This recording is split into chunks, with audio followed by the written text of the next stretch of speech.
Hello, everyone. Thanks for joining today's session on orchestrating cross-channel journey experience with API Waitstep and Cloud Pages. And we have wonderful Lucas with us today to share about all about the cross-channel journey experience. So this is the 12th session in the series. We have completed 11 sessions prior, and we do have 5 other sessions lined up. Make sure that you are registering to all the sessions to get notified of the upcoming events. So all the sessions are recorded and uploaded to the YouTube channel at the rate MC Learning Camp. And this session as well will be recorded and will be uploaded at the earliest possible. And with that, I will turn it over to you, Lucas, and thank you very much for joining us today and sharing your knowledge with us. Oh, thank you. Thank you, Joshna, and thank you for both to you and to Tim for arranging this series of boot camps. And this is the second time I have the pleasure of contributing with a session.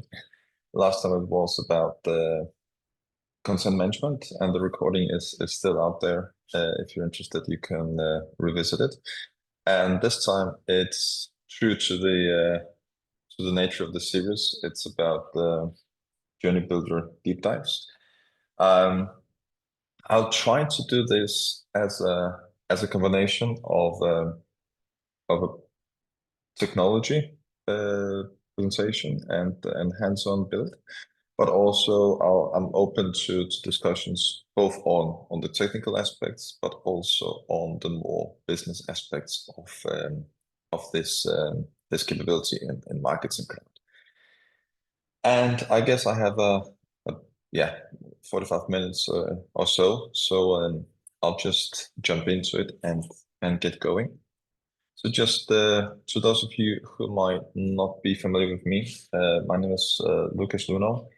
Currently, I'm working as a senior engineering manager in the field of CRM in Maersk, which is a global logistics company based here in Copenhagen, Denmark.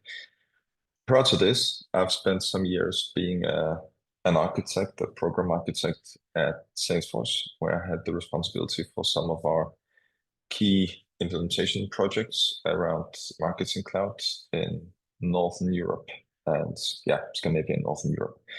So I've tried working with these solutions myself with hands-on, and now I'm leaving my hands-on to my trusted team members who are based in India and in UK.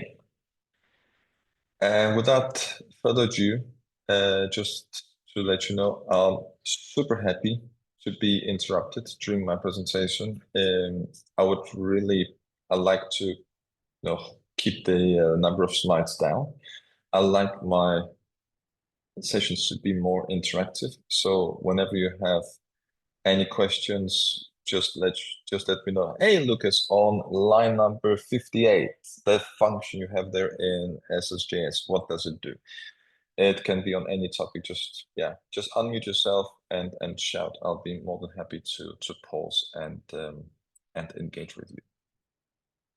So I promised to get some more hands-on here on our wait activity. So what is it? Well, it's a wait step, and as you see on the screenshot, we have a lot of different kind of wait steps. This one came out in April 21, a release, and I wrote down it's been living a quiet life. So unless you know what it does, it's not the one that kind of jumps into your attention immediately. We all know that wait by duration, decision split, and engagement split are probably the ones you are most used to work with. But as I'm also writing here, the wait until event, it's not very useful if you're not technical. It is wait until API, and that API call needs to come from somewhere. You can easily set up a journey builder journey if you're not technical, you can use a data extension entry source.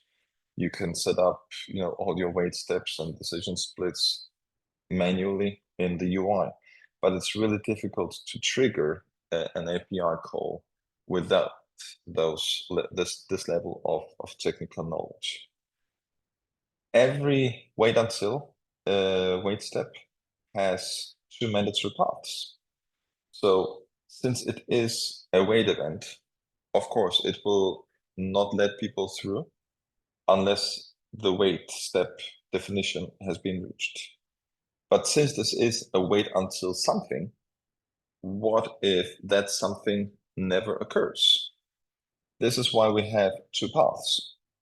One path will be the main path, which I call it. This will be the path a contact will take if the event occurs. So let's say that we have this event here. We can wait for up until 3 days. If this event does not occur, then the contact does not proceed via the regular path, but more of the fallback path. I'll go more into details when I'll be going into Journey Builder build mode and show you this in more details. And it is what I call a journey entry event in disguise.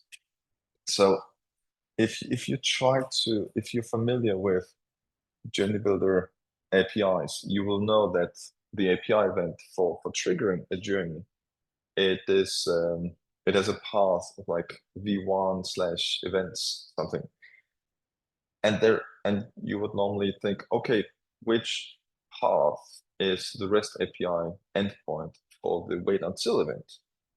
There is none. The funny thing is, it is if you look at the payload, you can't tell the difference that this API call is there to trigger a journey or to trigger a journey or to continue a journey. So this is just so you know, don't look for a different definition. It is exactly the same definition from the API and integration perspective as the journey entry event. Any questions so far? I don't see anything as of now, Lucas. I'll let you know if I see anything. Okay, thank you. So if anyone raises hands, yeah, just bring me out. I'm also obviously only looking at my screen here. So again, just to say, if you have point A and B in your journey and you put the wait until API event in between, you can see here when we configure it, it has obviously the event definition key, and you'll start immediately to see the resemblance of the journey trigger API event definition key, which starts with API event and so. You need to define a data extension, which is where the payload received from this event is being stored. You can have some filter criteria, which is, again, if you want to exclude someone from proceeding, even though they received this event, which would be pretty stupid. And the last one, this is actually the only place in the configuration where the wait until API event is different from the API entry event. And this is interesting because, as I mentioned before, you don't want to wait in an eternity for an API call to happen. And this is why we want this to be, kind of, we want this to be kind of a hard stop for accepting a call. If this time is exceeded, this person will then automatically proceed down the secondary path in the wait step. And here, this is a more direct definition or direct comparison between the API event and the wait until event. As you can see, a lot of similarities, but the maximum wait duration which is over here, is the only thing that is different. And I can see there is something in the chat. Was it a question, a comment, or anything?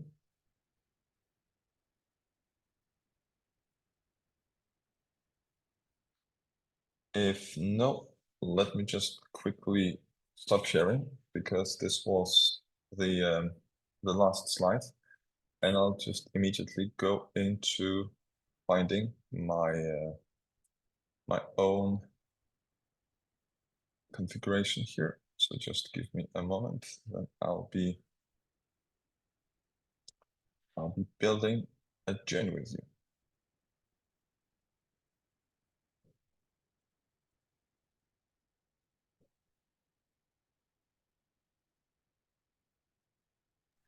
Sorry, Lucas. Yes, Yeah. was there a question? So it's same as like API entry event with some additional attributes to set. Is that correct? Yes, it is. Okay. Well, not Okay. well, yeah, from a configuration perspective, yes, it has some additional attributes, but now let me just kill this one as well. So Thank let's you. just and everyone and everyone can see my screen now? Yes, we can. Yes. So let's just start by creating a multi-step journey and start with an API event. And just so you know, using a wait until API wait activity doesn't have the API entry event as a prerequisite. You can use it in combination with any of your entry sources. So you can use a Salesforce data entry source. You can use a data extension entry source. But for the ease of demonstration, I'll be using the API event entry source. But again, it's then, even though they resemble each other, they are, it's perfectly fine just to use the wait until API wait step with any of the entry sources here.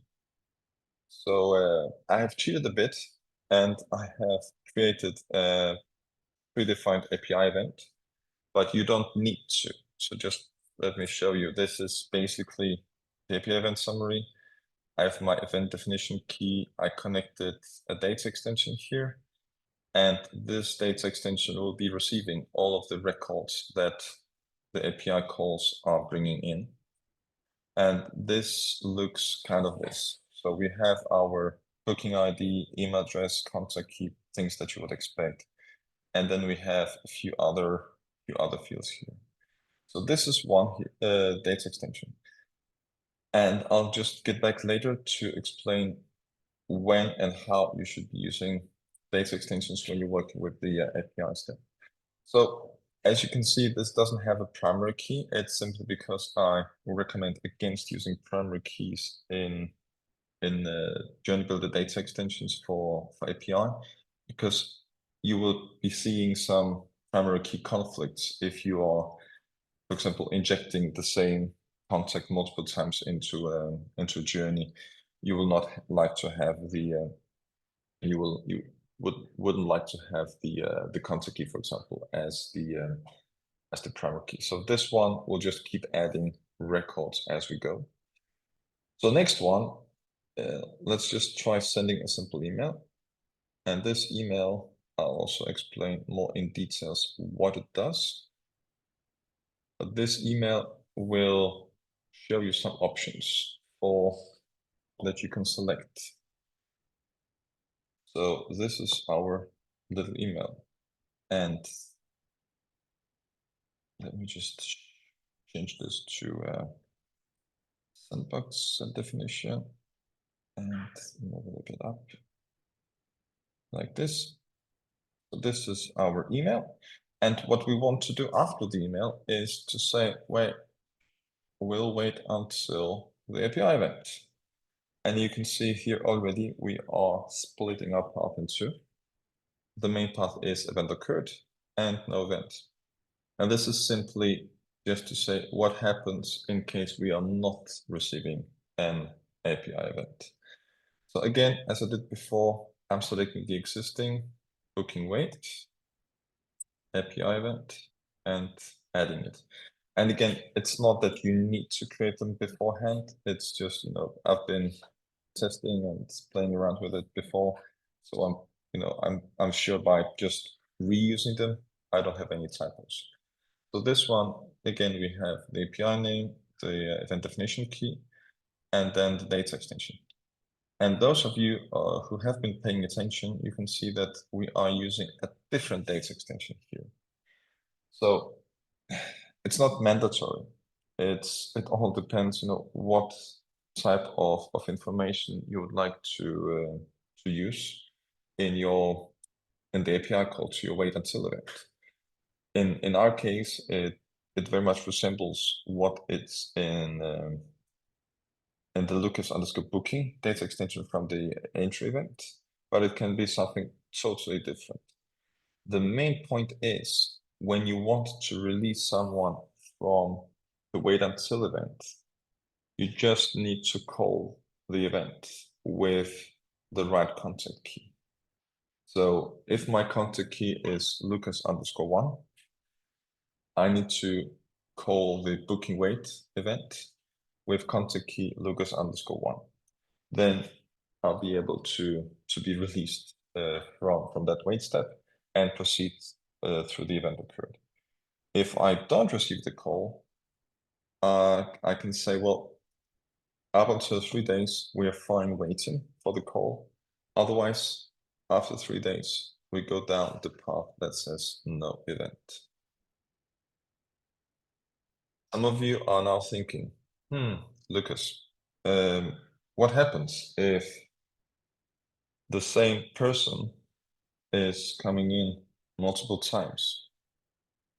Well, it all depends on the contact entry mode. So we all know you can do no re-entry only after exiting, which will prevent the same person being in the journey multiple times.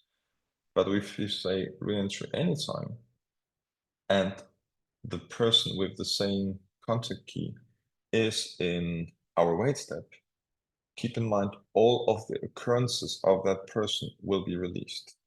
So if I'm there with my Lucas_1 contact key, waiting for 3 days in 2 different occurrences, all of these occurrences will be released. It's a good one to remember.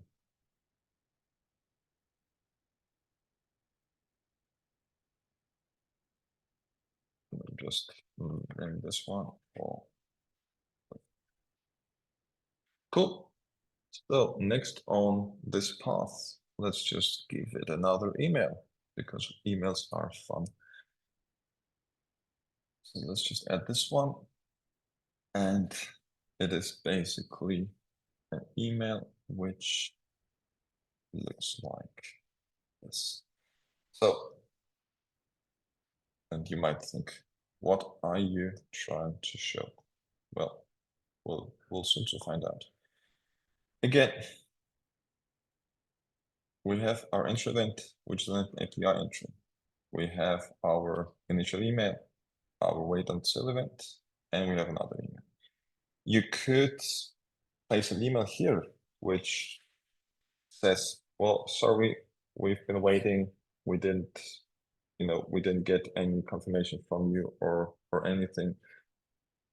We need to do something else. Or you can log a case in Service Cloud for that person. You can do anything.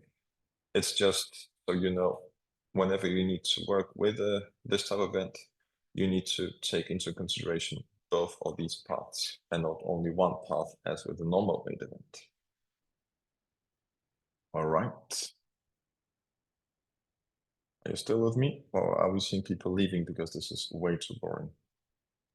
No, this is interesting, Lucas. This is something like which is like with API. It's something which we haven't covered, and also useful for triggered sense as well. Yeah. Thanks for covering this. Yeah, see, and we could easily reduce the wait steps here because we don't want them to be too long. And the same with this one. And let's just activate this.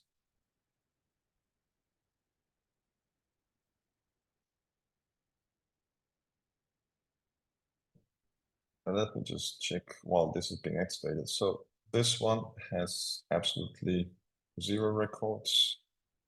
The other one, which is Lucas Wade, also absolutely 0 records, and they have exactly the same fields. So just so you know, all of the properties here are exactly the same for both of our data extensions. So let's check if our journey builder is running, and it is running. So you can see there are 2 emails here, but what you can't see, and you probably have a clue of what's going on, is we have a cloud page. So the fictional user story we're doing here is we set up an email to someone saying, hey, you can choose between 3 of these hotels. Do let us know which one you want to stay at and when you want to stay there. And when you select each of these 3 hotels, you are then we are then pushing this information into Marketing Cloud while triggering the wait until event.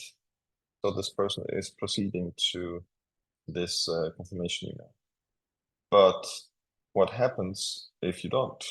Maybe we should have just placed an email here saying, sorry, we haven't heard from you. Your booking is now cancelled. Feel free to reach out to us if you want to stay with us another time. So let's just see how it works in real life scenario. And we'll go through the code at the very end. So first, let me just get my postman, refresh my token, and see. So this is our initial payload, which is, as you can see, sorry? Lucas, Sorry. Yeah, I'm not sharing. Yeah, I'm not sharing. I know, Okay. sorry. Because I just shared the Chrome. I didn't share the full screen. So let me share the full screen instead. Okay, so now you should be able to see my postman. Yes, yes. Okay, perfect. So as you can see here, this is the first event, which is the event for triggering the actual journey. You have the event definition key, you have my contact key, my email address, and all that. And we will not be using the other one, but I just want to illustrate that keep an eye on this URL. This one with exactly the same URL, it's the one for triggering the actual wait step. So the only difference is the event definition key. That's the one from our wait until event. So the event definition key for entry is booking Lucas. This is booking wait. So this is booking wait.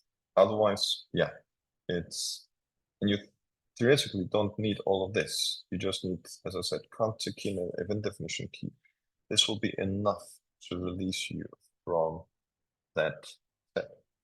But again, you might as well collect some data as part of that API call. So let's kick this one off. And let's see here. We have some booking IDs and stuff. Let's kick it off. And now you can see we got an event instance ID back, telling us that this call is successful and the event is triggered. If we go back to our, see, Lucas, spend your whole day with us. So this one just came in. And as I've said, we'll have 3 different options here for booking accommodation. So let me try Hilton City Center. Now I'm arriving on this landing page, and this one I'll go into more details how this is set up. So we have our destination. It's pre-populated based on my selection in the email. We can have a check-in date, 29th of October, have the checkout date on the 1st, and I'll need 1 room for 2 adults. So before we do anything here, let's go and have a look at our data. So the booking, see, we got our booking ID, email address, contact key, first name, and is confirmed is false. But again, we don't have any information about any of these because this has not been a part of our initial API call. We don't know exactly what property this person wants.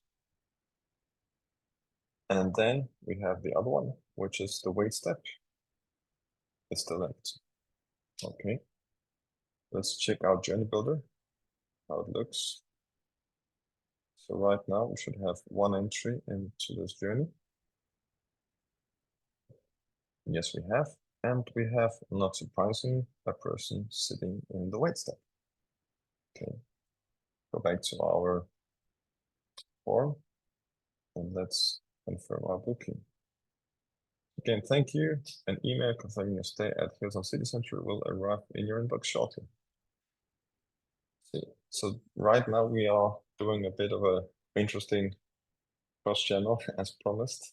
So we are linking both our cloud pages, our web experience together, but this could be, at any application which is able to support us with sending out API calls to Marketing Cloud.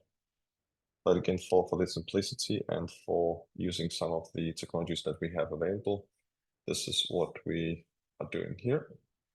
So let me see if anything has happened in our inbox. Not yet. Let me just see our... Yes, something happened. See, thank you for confirming your stay. Hilton City Center on the 29th of October, which was what we provided in our form. And let's check Journey Builder and let's refresh the window. See, it automatically proceeded to sending out the confirmation. So how was that possible? Let's take a look. But before we take a look, any questions? So I see one question, Lucas, that was a Yes. while ago. That was 10 minutes ago. Mm-hmm. I think when you were discussing about the Journey API events, Yes. about any real-time use case scenario of this, because there are two API events in here. Can you think Yes. of any real-time scenario where we can use this? So you mean the first intro event or the wait until event? I think two of them together. I'm gonna unmute. Yes. Yeah. Yeah, everybody can unmute themselves now. Rahul, if you wanna unmute and add more details to that, please feel free to do so. Yep. Yeah, like there are two entry payments that one is in entry and the second one is the wait until. So any real time use case scenario where both will be both these things. Yeah, so what I could see is we could use this as a part of a double opt-in scenario. So imagine you have a source system, a website which collects your signups. You can then fire the initial entry event in real time when a form is submitted. So at that point, you're receiving a payload, sending out an email. Hey, Rahul, thank you for subscribing. Just we want to make sure that you indeed want to receive marketing communications from us. So what could happen there is you're then going into this journey, and we are then waiting for 3 days until we get a confirmation from you. So the confirmation could be that you click on a link in your email and go on a page that is awaiting your confirmation. This page is then sending an API event to the journey builder wait step. And that will then, of course, proceed to sending out a final confirmation email. Hey, Rahul, thank you for confirming that you are interested in our materials. Please proceed to, we'll proceed sending you all this. Alternatively, we could have the other route, and if you don't confirm you're logged in within 3 days, we could send you an email saying, hey, Rahul, sorry that you haven't confirmed. We will proceed to delete your data, so we don't store any information for people who haven't provided consent. So this is one specific use case. I have actually implemented a real life scenario where we offered people to receive free samples of some products, not where I am now, but where I was working before, where we offered people some free samples. So whenever they got an email inviting them to this campaign, they could go on a landing page, select what products they wanted to have. They could fill out their shipping information, and submission of that page will then trigger this API call. People will then proceed to get a confirmation email saying, hey, Lucas, thank you for requesting our 1 kilogram of mozzarella cheese. We will be sending this to this and this address, and you can expect to receive it within the next 5 to 7 business days. And at the same time, we created a task with same information, which would then ask some representatives to pack and ship these product samples. So there is a number of use cases, mainly around waiting for user feedback or something where an activity on the customer side requires us to act and provide a real-time confirmation and proceed with the journey immediately after that. Was that the answer enough? Yeah, got it. Thank you. Thanks, Rahul. Yeah. Anything else you can add to it, Rahul? Any follow-up questions? And Lucas, I see another question related to Yes. the discussion. So you confirmed hotel from email. Yes. And it will redirect to a cloud page. So how does the API postman for the second definition work? I was exactly waiting for this. I was waiting exactly for this question, because now you've seen kind of an end-to-end process here, both from a journal builder canvas, but also from the end user perspective. So let me just go step by step into what has been built. So the first email I have here, which is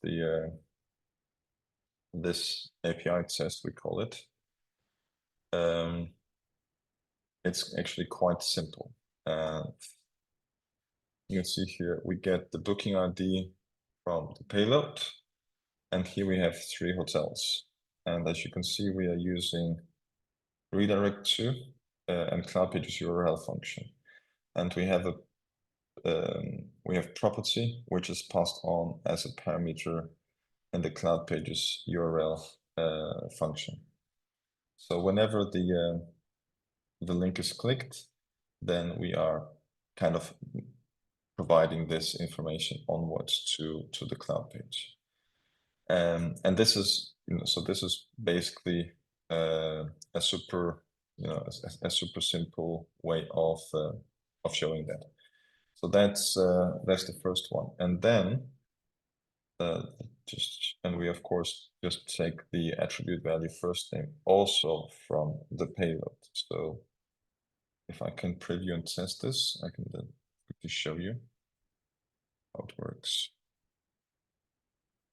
So we have this one here. We obviously have the first name and the booking ID. So here we have Lucas, spend your holiday with us. And any of these clicks will redirect me to the cloud page, which is here.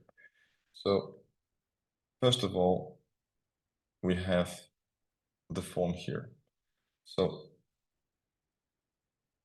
whoever is arriving on this form from the email is taking the seeing this one. So make a reservation.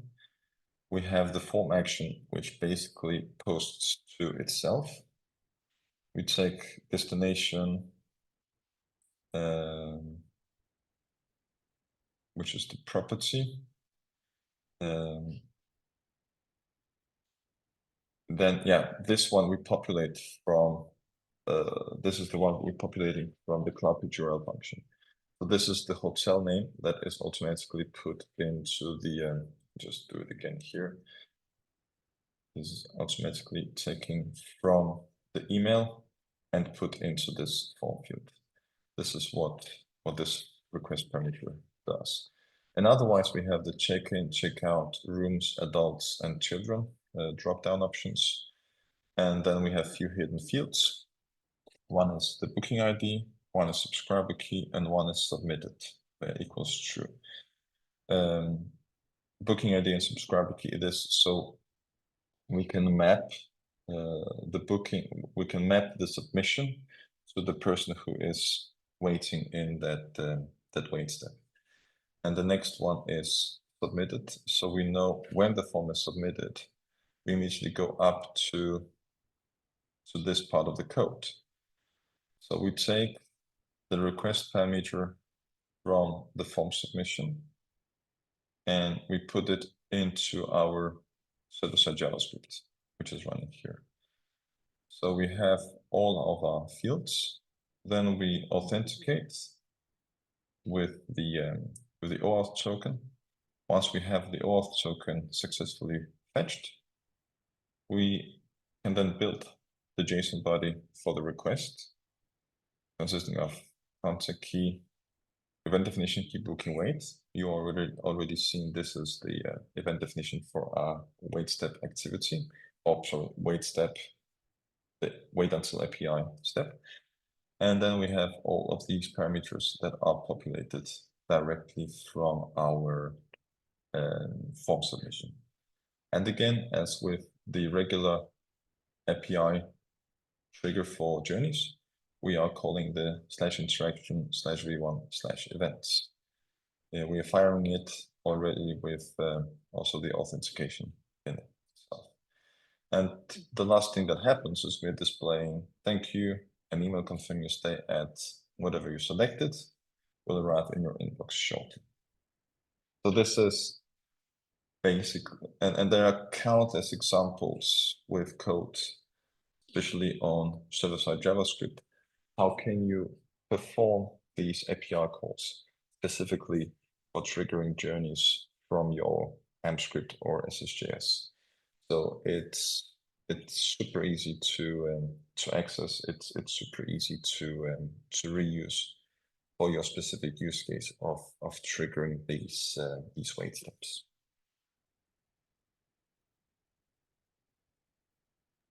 Any questions so far? One more question, Lucas. Yes. So in this example here, we have been using the cloud page. So if let's say we're not using the cloud page, but using some other method instead of a cloud page. Yes. So if in that scenario, how do you recommend sending the contact key in the link to that page in order to keep it secure? So this is more about the encryption. So I see further comments saying that when creating the cloud page URL with the AMP script function, it is automatically hashed. Decrypting SFMP encrypted data is generally difficult in external systems, but it is possible. So would like to get your thoughts on how we can do that. So is it best and reliable? What are the better way that you would recommend? Yeah, I really appreciate people taking security seriously because it is very, very good point that is being made. How do you make sure that you're not sharing your subscriber key openly with other applications which are outside of your control? Firstly, please don't use subscriber key sorry, please don't use email address as subscriber key. That's the number one thing. I know it wasn't explicitly mentioned here, but just for everyone on the call, this is kind of my number one recommendation to everyone working with Marketing Cloud. Please don't use email address as or any other PII as subscriber key. Secondly, well, it is correct that we do have functions like encrypt symmetric or decrypt symmetric in AmpScript. Unfortunately, it is not really that straightforward to do this kind of thing outside of Marketing Cloud. It's a kind of a quirky implementation of the encryption, so it's not easy to decrypt it outside of Marketing Cloud. So how do you implement this outside of Marketing Cloud is really dependent on how you are your integration capabilities of the application which will call Marketing Cloud API. I would really encourage people to, to maybe send a hashed version of the subscriber key, and then have a functionality where you can have a cloud page call resource that you can call from the backend of the system. So it can then, let's say it's a PHP website, and you want to implement a backend process for calling this API wait step. So I would recommend to have some sort of orchestration where the first thing that happens is whenever someone is directed from a link in link in an email to that page, you include a hashed subscriber key in the URL. Then the person is arriving on that landing page. This PHP application will then call this cloud page code resource with some sort of a authentication header, and it will ask for the equivalent of the plain text subscriber key that corresponds to the hashed subscriber key and get it back. And at that point, you can then build the form, show the form, and have a hidden field with that subscriber key. Normally, subscriber key is, however, not something that I'll be too anxious about, especially if it's a GUID or similar. It's if all your externally facing systems are well architected, just having a subscriber key, which could be a GUID or a Sales Cloud contact ID, is not very risky, because it's very rare that you have the ability to mess something up just by having that key. But you can then again create some form of orchestration that is receiving this person on the website, translating the subscriber key from the hashed to a non-hashed to a plain text, including it in a hidden field on the form, and pushing it along with other fields to the API in the backend call. Those are the questions as of now, Lucas. Thank you very much for your detailed explanation. Yep. I think we can continue with the next slide. Yes. Yeah. So again, here we are sending this call, and we are then accepting it in our wait until event. What happens there is, as you can see, we have selected a different data extension, which is called Lucas Wait and not Lucas Booking. So I've been doing some research here and tried different scenarios. So I've tried to have one data extension in the entry event that's called Lucas Booking, that had the booking ID you can see now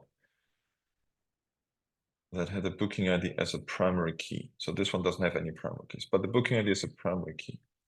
And I pointed both the API entry event, so this one, and the wait until step, because what I hoped we could do is we could have some of these fields populated by the initial call, which was the one we can see here, triggering the actual journey. And if we send the same booking ID in our subsequent call, which would then trigger the wait step, we could then populate the rest of the fields in that data extension, because these fields will then come from the form on the website that you just saw. So this one. Unfortunately, it throws an error because it tells us, hey, there's a primary key violation. This key 1, 2, 3, 4, 5, 6, 7 already exists in this data extension. So we can't place the same booking ID twice, and we can't kind of update an existing row.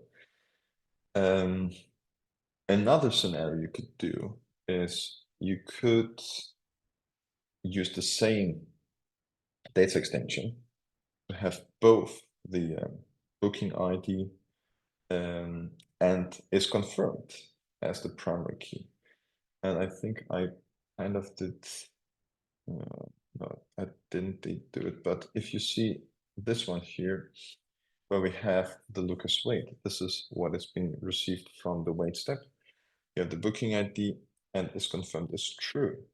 You have one data extension with a compound, with a compound key as a primary key consisting of is confirmed and booking ID. You will then be able to store both these records in one data extension. But it means that you'll have kind of a duplicate records in there. So what I prefer to do is kind of have two separate data extensions, one for the actual payload from the API trigger, and the other one for payload from the wait step trigger. Another thing that is worth noting is even so when you trigger a journey from the API, the payload and the data provided there becomes the journey data. And you know all about how you can configure decision splits based on journey or contact data. If when you do the API call to the wait step, it does not become journey data. Journey data will always be a snapshot of what is being received in the initial API call. So this will be journey data, even though we will receive preferred property, check-in, check-out, adults, children, as you saw in the other one. They will not be added. So we will not be able to, after the wait step, we will not be able to see journey data as a combination of both. So this is also important to know. And also, when we are triggering this email here, let me just show you this one, because as you saw, here we have a confirmation of, here we have the confirmation of our booking. What I needed to do here to make it work is, as you know, all of the emails that are sent in Journey Builder, they are sent to the record from the journey data, which will be the one Lucas booking, but it doesn't have preferred property or check-in. So what I needed to do is to do a lookup. So I did a lookup for the combination of the booking ID and is confirmed equals true to my Lucas wait data extension. I could take Hilton City Center and check in and use this information to populate this email. But we can't, and that's why I'm saying it's probably the easiest to make sure that you keep your journey data as one data extension in or the entry event, and everything that is received as part of your API wait step API calls is stored somewhere else, just not to mix these two things up too much. And it will also give you a freedom of having, you know, a much different data model in the wait step data extension than in the entry data extension. Any questions to any of this for now?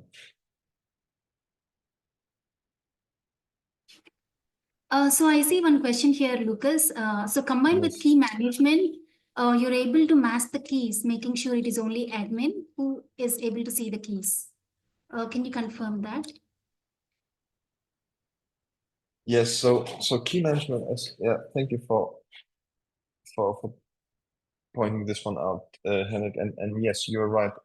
I think .NET is where I think it was Adam Spriggs who posted a post on Salesforce Stack Exchange explaining his preferred method of decrypting something that was encrypted with the encryption metric, but beyond that, I think it's there's limited success of that. And yes, key management, you're able to mask the keys for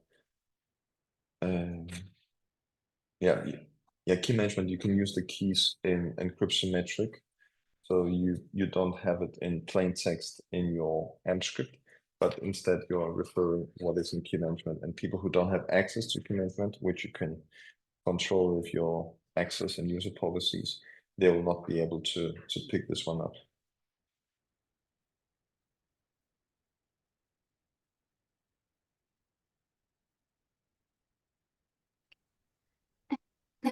So I think those are the questions that we have as of now.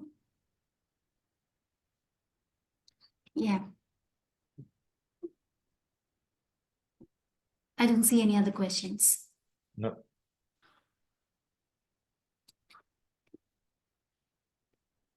So Okay. everyone, we have a few more minutes. Anybody has any questions, please feel free to unmute yourself or post that in the chat.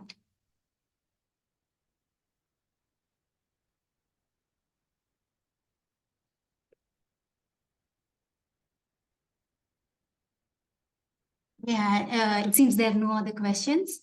And thank you Looks like very it. much, Lucas. Yeah, this is a very important topic that you covered in a detailed way.